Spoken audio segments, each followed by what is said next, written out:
Мен айтқым келетін бір нәрсе, сен өскенде саған адамдар әлемнің осындай екендігін және өмірдің осылай бір ағыспен өте беретінін, сенің мақсатың тек қана осы әлемде өміріңді сүріп өту екендігін айтады. Басыңды қабырғаға көп соға берме, жақсы отбасылық өмір сүруге тырыс, уақытыңды көңілді өткіз, аз ғана ақша сақта дейді.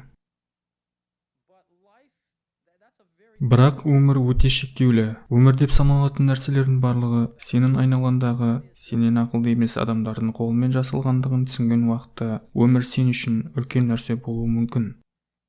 Сен өміріне әсер ете аласың. Басқа адамдар пайдалана алатын өзіңнің жеке заттарыңды құра аласың. Өмірге әсер ете алатыныңды білген минуттан бастап шынымен де бір нәрсе өзгермек. Егер сен бір нәрсені бассаң, екінші жағынан бір нәрсе шығады. Сен оны өзгерте аласың. Сен оны қалыптастыра аласың. Мүмкін ең басты нәрсе өмір деген осы, және сенің мақсатың жай ғана өмір сүруің деген қате ұғымды жою. Керісінше, өміріңді қабыл ал, өзгерт, жақсыла және өз ізіңді қалдыр.